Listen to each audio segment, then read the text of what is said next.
Por fuera, Nínive tenía jardines que parecían el paraíso y palacios que tocaban las nubes. Pero por dentro, la realidad de quien vivía en Nínive era una pesadilla de vigilancia y racionamiento. Muchas personas creen que las dictaduras modernas inventaron el control total de la población, pero los asirios lo hicieron milenios antes. En este documental, vamos a caminar por las calles de la ciudad más violenta de la antigüedad para revelar cómo usaban el agua, la comida y hasta el arte en las paredes para controlar la mente de más de 100.000 personas. Pasar por los portones de Nínive no era una cuestión de burocracia, era una prueba psicológica. Cuando te acercabas a la entrada, lo primero que tus ojos encontraban no eran los guardias, sino monstruos de piedra de 5 metros de altura. Llamaban a estas criaturas Lamassu, toros con alas de águila y cabeza humana. Para nosotros, hoy, son piezas hermosas de museo, pero para un comerciante o un viajero de aquella época, aquello era tecnología espiritual de punta. Ellos creían que estos seres estaban vivos. Eran centinelas sobrenaturales que juzgaban tu intención. Si entrabas con maldad en el corazón, el Lamassu lo sabría. El silencio en la entrada de la ciudad era pesado, roto solo por el sonido de las sandalias en la piedra y el relincho de los caballos. El rey Sennacherib, el arquitecto de esta megalópolis, tenía un problema. Necesitaba controlar una población de más de 100.000 personas, muchas de ellas traídas a la fuerza de tierras conquistadas. Podría haber puesto un soldado en cada esquina para vigilar a todos, pero Sennacherib sabía que la vigilancia física costaba caro y fallaba. Por lo tanto, transformó la propia arquitectura de la ciudad en un arma psicológica. Construyó todo en una escala tan absurda y deshumana que el individuo se sentía una hormiga.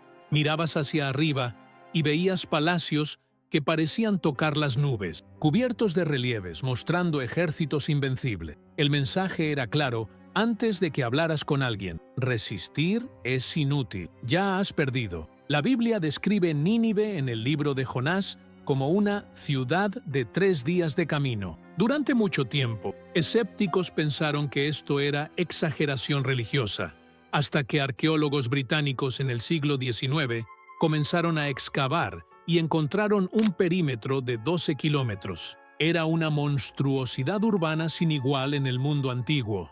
Entrar allí era ser tragado por la máquina estatal más eficiente y cruel que la humanidad había visto. Pero si piensas que la entrada, con sus monstruos de piedra y cabezas empaladas, era la parte más aterradora de la visita, te equivocas, porque el verdadero choque cultural ocurría cuando pasabas los muros y veías quién realmente vivía allá dentro. La segregación social en Nínive funcionaba de un modo que haría que cualquier ciudad moderna pareciera el paraíso de la igualdad. Muros internos dividían la capital en 2 mundos completamente distintos. Mientras la plebe y los deportados se apretujaban en la ciudad baja, enfrentando el calor de 45 grados sin protección, la élite administrativa vivía en la ciudadela elevada, un área restringida donde la arquitectura creaba sombras artificiales y corrientes de aire para hacer la vida soportable. Esta división geográfica creaba un caldero lingüístico tenso. Como el imperio traía cautivos de todas partes, caminabas por las calles de tierra batida y escuchabas arameo, hebreo, elamita y docenas de otros dialectos. Era una verdadera Babel forzada, donde lo único que unía a aquellas personas era el miedo a la autoridad central y la dependencia absoluta del Estado para sobrevivir. Pero lo que realmente separaba a los poderosos de los miserables no era solo la dirección, era el acceso al agua. La región de Nínive es árida, y mantener una metrópolis de ese tamaño exigía más que pozos artesianos. Sennacherib, obsesionado por probar que dominaba la naturaleza, ordenó la construcción de un sistema hidráulico monumental. El acueducto de Yerwan, construido con más de 2 millones de bloques de piedra caliza, traía agua fresca de las montañas a 80 kilómetros de distancia. El detalle cruel es que esta agua no servía solo para saciar la sed de la población. Inscripciones encontradas en las piedras del propio acueducto muestran al rey jactándose de usar ese recurso precioso para irrigar sus inmensos jardines privados y parques de caza. Mientras la ciudad baja dependía del racionamiento, robar o desviar agua de los canales reales era un crimen castigado con la muerte o mutilación inmediata. Y aquí entramos en uno de los mayores misterios arqueológicos de este periodo. Durante siglos, historiadores buscaron los famosos jardines colgantes en Babilonia, pero nunca encontraron un ladrillo siquiera que comprobara su existencia allí. Investigaciones recientes de la Universidad de Oxford, basadas en relieves del palacio sudoeste de Nínive, sugieren que los jardines colgantes, en realidad, estaban aquí. Los relieves de piedra muestran árboles exóticos creciendo en terrazas elevadas, irrigados por tornillos de bronce que subían el agua contra la gravedad. Una tecnología que creíamos había sido inventada siglos después por Arquímedes. Sennacherib pudo haber creado la maravilla del mundo antiguo, pero la historia, en una ironía del destino, dio el crédito a su enemigo, Nabucodonosor. Sin embargo, incluso con jardines exuberantes y canales de agua fresca, la vida del ciudadano común pasaba lejos del paraíso. Si el agua estaba controlada, la comida estaba aún más restringida. No existía supermercado ni libertad de comercio como conocemos. La supervivencia diaria dependía de un sistema burocrático frío y calculado, donde cada grano de trigo era contado, registrado e intercambiado por obediencia. No recibías un salario en monedas al final del mes para gastar como quisieras. En Nínive, la economía doméstica giraba en torno a las raciones reales. Excavaciones en la ciudadela revelaron miles de tablillas de arcilla que funcionaban como hojas de cálculo, registrando la distribución meticulosa de pan, cerveza y aceite. Si eras artesano, soldado o escriba, tu vida dependía directamente de la despensa del palacio. Este sistema creaba una lealtad forzada, no por patriotismo, sino por la necesidad biológica inmediata. Si el rey caía, la cadena de suministros paraba y tu familia moría de hambre en día. Por lo tanto, la población toleraba la brutalidad del régimen porque el Estado era el único garante de comida en la mesa. Mientras caminaba para buscar su ración diaria, el ciudadano común de Nínive era bombardeado por propaganda visual incesante. No existían vallas publicitarias ni pantallas, pero existían relieves en piedra esculpidos en los muros de los palacios y templos, expuestos para que cualquiera los viera. Y las imágenes no eran de paisajes relajantes. Eran escenas gráficas y detalladas de enemigos siendo desollados vivos, ciudades siendo quemadas y prisioneros siendo cegados. Para un niño creciendo en estas calles, la violencia extrema no era algo impactante o prohibido para menores. Era la decoración estándar del ambiente urbano. Esta exposición constante normalizaba la crueldad. El pueblo aprendía desde temprano que el dolor de los enemigos de Asiria era el precio de la paz interna. El mensaje subliminal en estas piedras era que el caos existía allá afuera, y solo la mano pesada del rey mantenía el orden aquí dentro. Pero el miedo no venía solo de la espada del rey. La vida cotidiana en Nínive estaba asediada por una paranoia espiritual constante. Arqueólogos encontraron cientos de amuletos y estatuillas de demonios enterrados bajo el piso de las casas comunes. Creían que, si bajaban la guardia, espíritus malignos traerían enfermedades o mala suerte. Podríamos pensar que la población vivía aterrorizada por su propio gobernante, pero los registros indican que se sentían protegidos por esta brutalidad. Para la mente asiria, el rey era el sumo sacerdote que mantenía alejados a los demonios y al caos. La violencia del Estado era vista no como crimen, sino como la única barrera entre la civilización y la aniquilación total. Solo que esta máquina de orden no se contentaba con mantener la paz interna. Asiria transformó la crueldad en una ciencia militar exportable, desarrollando métodos de tortura psicológica que harían que ejércitos modernos parecieran aficionados. Los relieves de Laki, expuestos hoy en el Museo Británico, muestran el método favorito del ejército asirio en detalles técnicos perturbadores. No solo mataban a los líderes de las ciudades que resistían, los empalaban en estacas de madera afiladas y los colocaban frente a los portones de la ciudad sitiada. No era sadismo aleatorio, era una táctica de asedio calculada. El objetivo era hacer que los habitantes adentro miraran esas filas de cuerpos suspendidos y decidieran abrir los portones antes de que el primer ariete tocara la muralla. Asiria industrializó el terror psicológico. Entendieron, siglos antes de cualquier teórico militar moderno, que romper la mente del enemigo era más barato y rápido que romper sus defensas físicas. Pero si sobrevivías al asedio, enfrentabas una innovación aún más devastadora: la deportación masiva. El imperio perfeccionó lo que llamamos hoy ingeniería poblacional. El relato bíblico en Segundo Reyes describe cómo el rey de Asiria tomó Samaria y deportó a los israelitas a la región de Media. La estrategia era brillante y cruel. No solo movían personas de un punto a otro, mezclaban grupos étnicos diferentes como una baraja de cartas. Al separar a un pueblo de su tierra, sus templos y sus vecinos, Asiria borraba su identidad nacional. Un pueblo que olvida quién es, no se rebela. El sufrimiento del exilio, caminando cientos de kilómetros, atados por cuerdas o ganchos en la nariz, como muestran los relieves, era el precio de la pacificación. Esta obsesión por dominar el caos no se quedaba solo en las fronteras. Dentro de Nínive, la violencia era un ritual sagrado interpretado por el propio rey en la Casa de Leones. A diferencia de los gladiadores romanos que luchaban por entretenimiento, la caza asiria era teológica. Para ellos, el león representaba el caos salvaje de la naturaleza. El rey representaba el orden divino. Cuando Asurbanipal entraba en la arena y clavaba una lanza en la garganta de un león, no estaba practicando deporte, estaba escenificando una liturgia religiosa, probando públicamente que los dioses le habían dado el poder de mantener las fuerzas del desorden bajo control. La sangre en la arena era necesaria para garantizar que el sol saliera al día siguiente.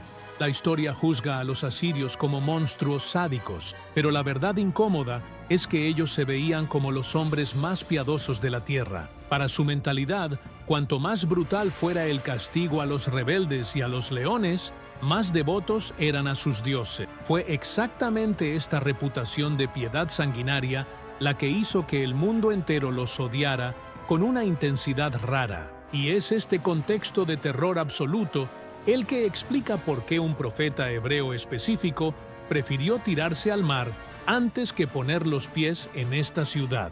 Cuando finalmente pisó aquellas calles, Jonás no solo enfrentaba un miedo personal de morir, cargaba el peso de un odio nacional. Para un hebreo de aquella época, entrar en Nínive y ofrecer una oportunidad de perdón a los asirios era como pedirle a un polaco, en 1940, que predicara misericordia en Berlín.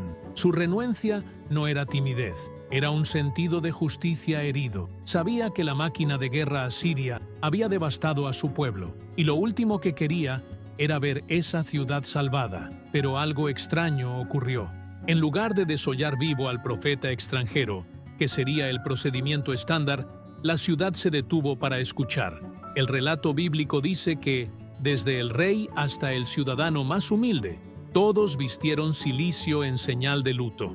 Escépticos modernos cuestionan si esto realmente ocurrió, ya que los anales reales asirios, que funcionaban como propaganda estatal, nunca registran derrotas o humillaciones morales. Sin embargo, la historia nos da una pista fascinante. Existen registros asirios de un periodo de inestabilidad interna, eclipses solares, que veían como pésimos presagios, y plagas poco antes de la época probable de Jonás. Una sociedad paranoica con demonios y supersticiones, viendo el mundo desmoronarse alrededor, estaría psicológicamente lista para creer en un ultimátum divino de 40 días. El detalle más extraño y específico de la narrativa bíblica es que el rey ordenó que hasta los animales ayunaran y fueran cubiertos de cilicio.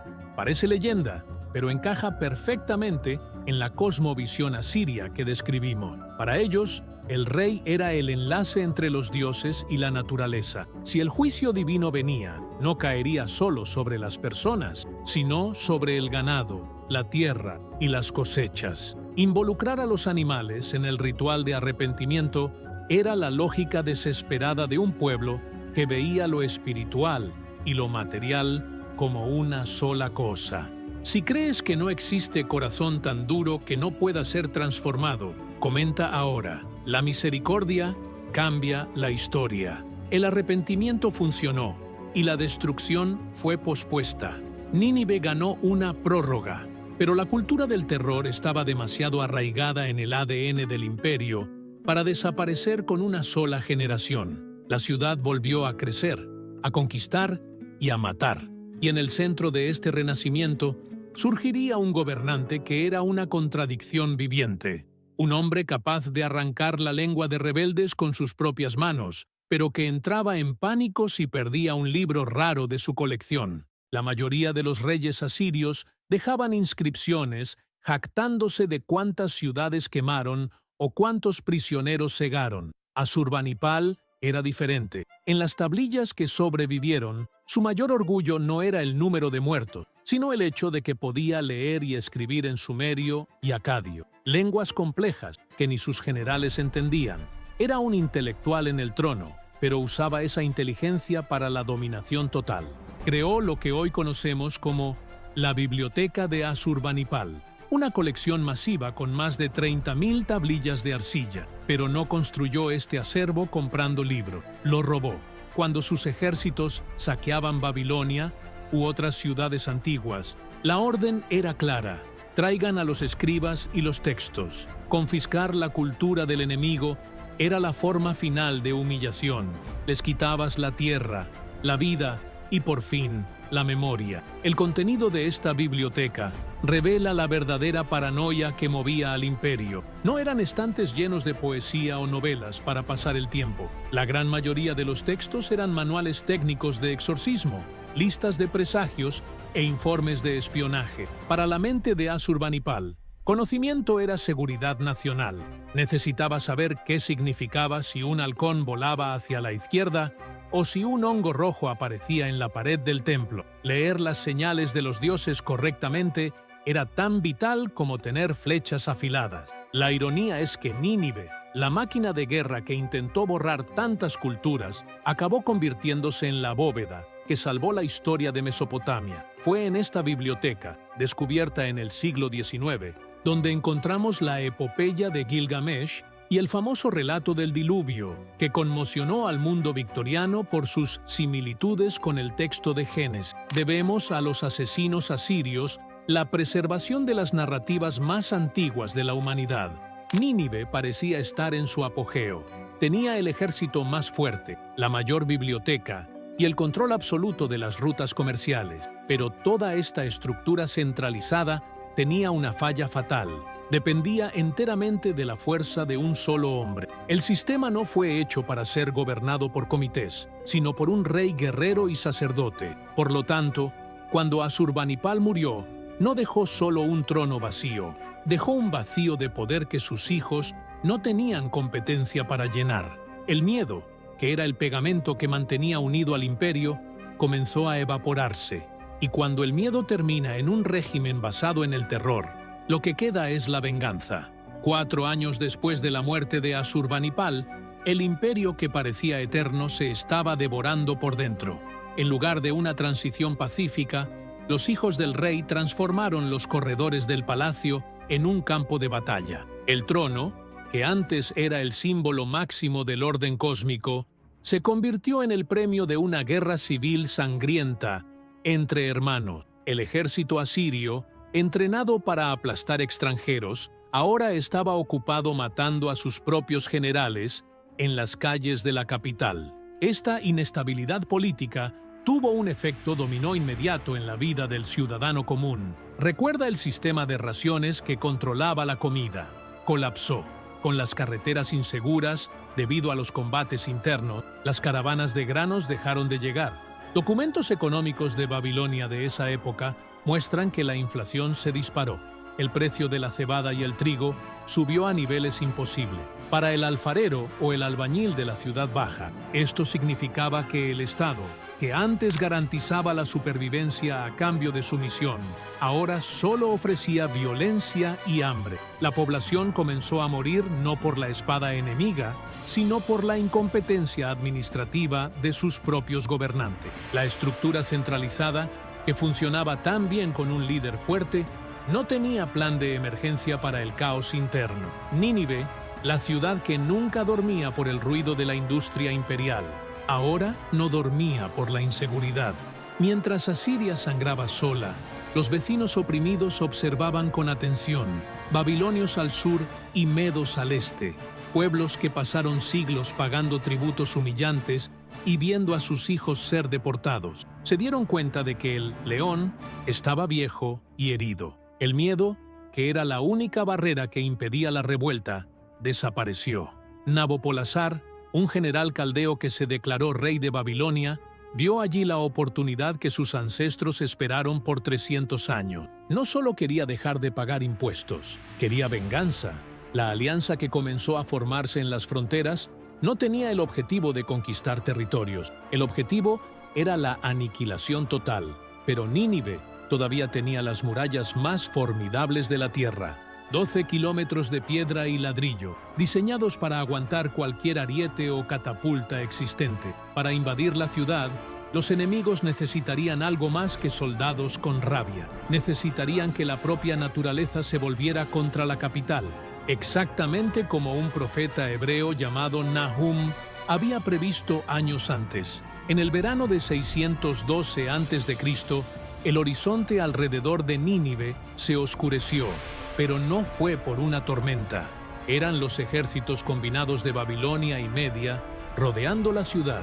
Históricamente, estos dos pueblos no se soportaban, pero el odio que sentían por Asiria era tan visceral que dejaron las diferencias de lado con un único objetivo: el exterminio. No vinieron para cobrar impuestos o renegociar fronteras. La orden era no hacer prisioneros. Durante 3 meses de asedio, las defensas de la capital aguantaron. Aquellas murallas de 12 kilómetros que Sennacherib construyó no eran solo altas, eran lo suficientemente gruesas para absorber el impacto de cualquier catapulta de la época. Los habitantes adentro, a pesar del hambre, confiaban en la ingeniería militar. Creían que, mientras los ladrillos estuvieran en pie, la ciudad sería inmortal, pero olvidaron proteger la única entrada que ningún soldado podía guardar: el río Khosr, que corría por debajo de los muros para abastecer la ciudad.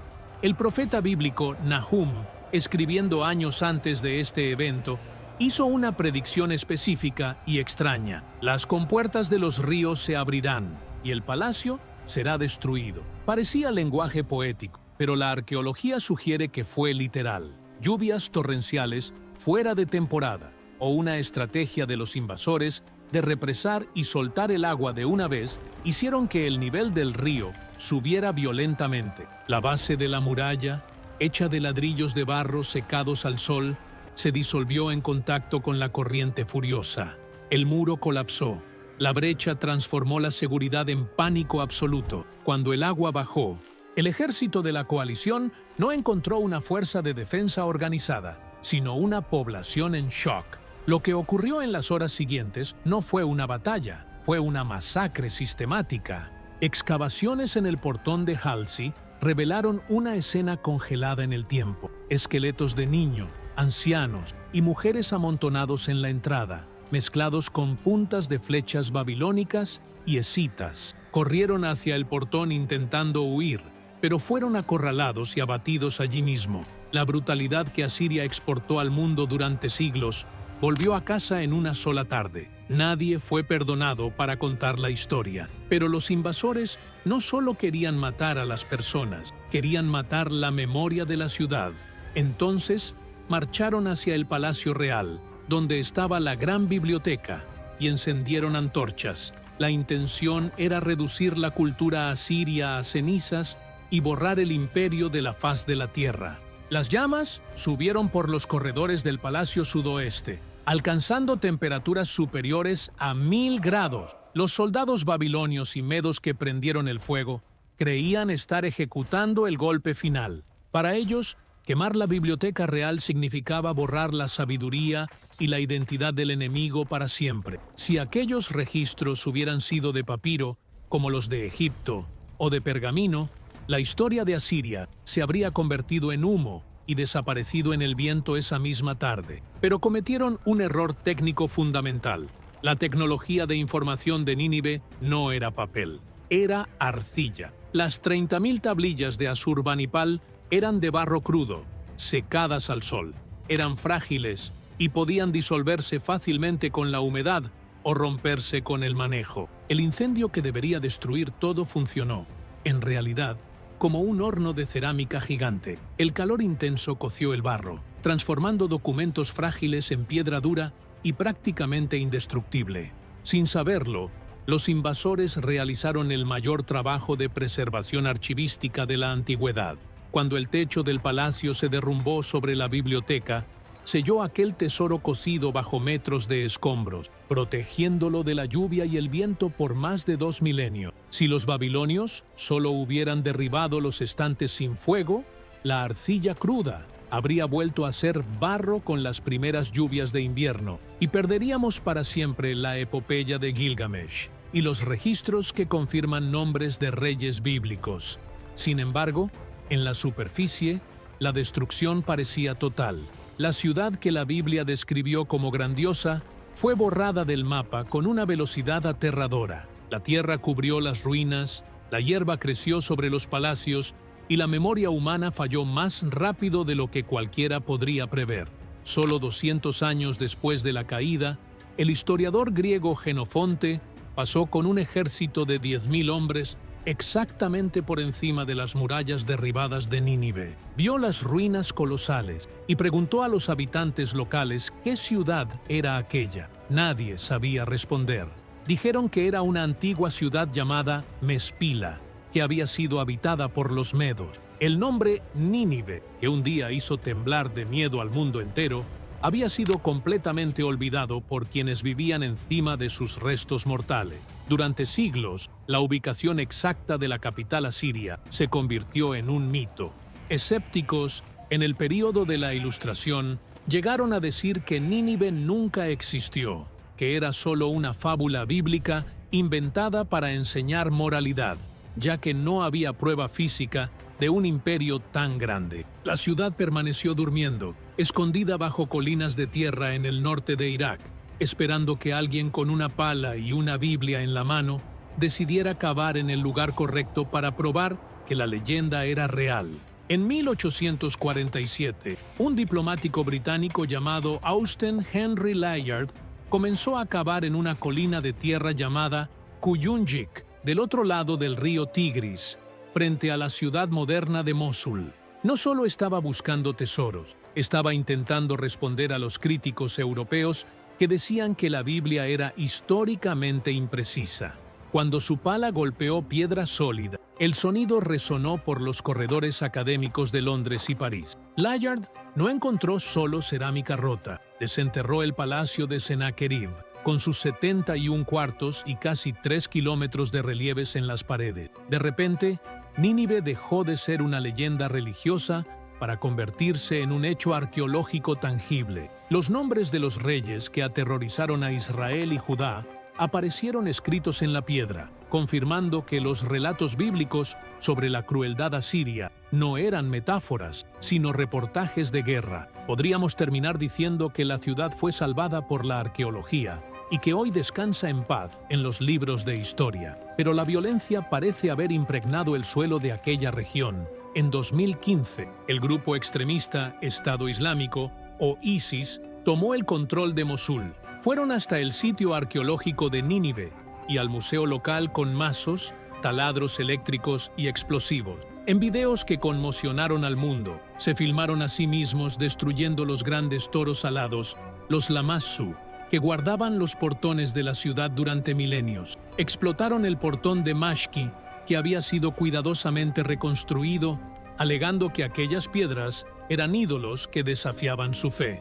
La ironía trágica es que repitieron exactamente el comportamiento de los antiguos asirios, intentar borrar la cultura y la memoria de quien vino antes para imponer un nuevo orden por el miedo.